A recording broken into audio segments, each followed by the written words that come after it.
Bien-aimés dans le Seigneur, Shalom. Heureux de vous retrouver autour de ce partage.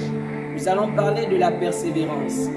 Mon message ici s'adresse à des personnes qui sont butées face à des situations compliquées, qui sont face à des montagnes qui semblent immobiles.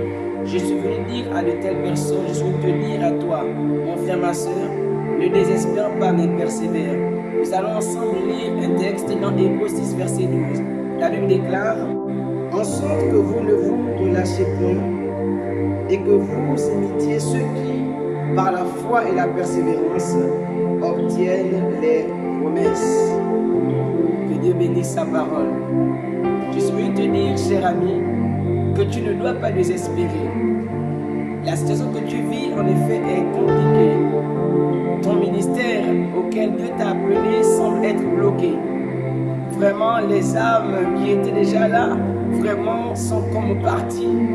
Et c'est compliqué pour toi. La situation que tu vis dans ton foyer est vraiment, j'ai envie de dire, dramatique. Ton époux est parti. Cela fait plusieurs semaines. Tu appelles, le téléphone sonne mais sans réponse. Et tu es vraiment embêté. Je veux te dire, ma soeur, ne désespère pas mais persévère. Le Seigneur est fidèle. Bientôt la rentrée des classes et tu ne sais pas quoi faire. Tu ne sais pas si tu auras de quoi t'inscrire. Je suis venu te dire, ne désespère pas, mais persévère. Je pense ici à une dame mariée depuis 8 ans déjà. 8 ans déjà, mais tu as toujours tes mains vides. Tu n'as pas encore cet enfant, ce garçon que tu as tant rêvé, que tu as tant chéri dans tes pensées. Tu ne l'as pas encore. Je suis venu te dire, ne désespère pas, mais persévère. Le Seigneur désire que toi et moi, face aux situations compliquées que nous vivions, face aux montagnes qui semblent vraiment, j'ai envie de dire, insurmontables, que nous ne nous désespérions pas, que nous ne nous relâchions pas, mais que nous puissions persévérer. Alors la persévérance est définie comme étant un caractère persistant.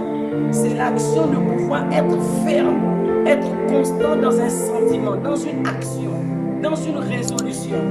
Et j'aimerais te dire, c'est ce que Dieu attend de toi, c'est ce que Dieu attend de moi.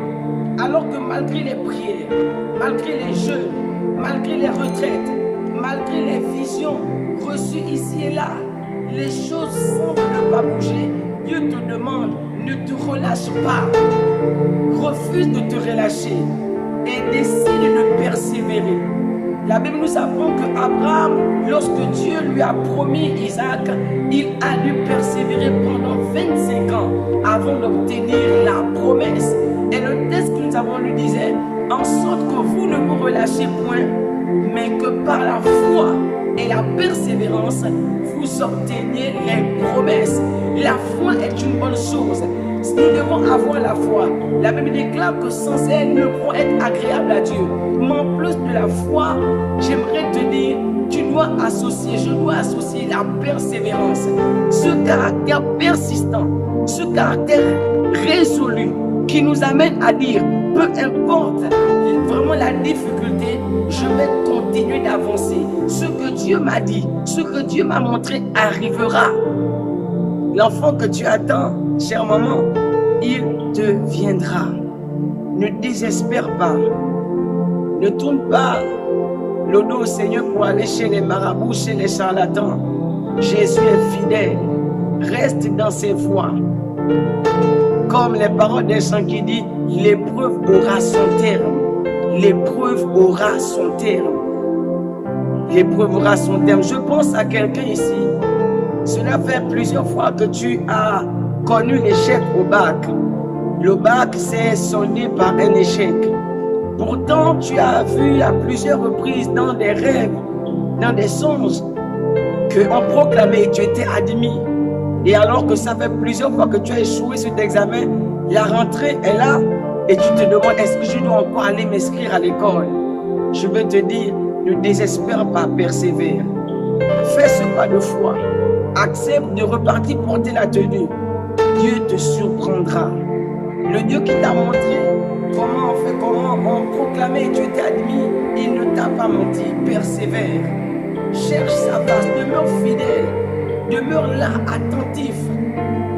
Et regardant à lui, Dieu ne ne va pas te décevoir. Que Dieu vous bénisse pleinement. Je vais prier pour vous. Seigneur, je prie pour mon frère, pour ma soeur qui a suivi ce message. Saint-Esprit, ouvre-lui les yeux. Illumine son cœur, Seigneur. Je prie que son attitude soit changée dans le nom de Jésus-Christ. Alors que le désespoir était en train de gagner son cœur, qu'un espoir nouveau, qu'une espérance nouvelle se réveille en lui dans le nom de Jésus-Christ. Que Dieu vous bénisse pleinement. Shalom. Abonnez-vous, partagez, likez, commentez. Que Dieu vous bénisse. C'était votre serviteur, Onésime Amour. Shalom.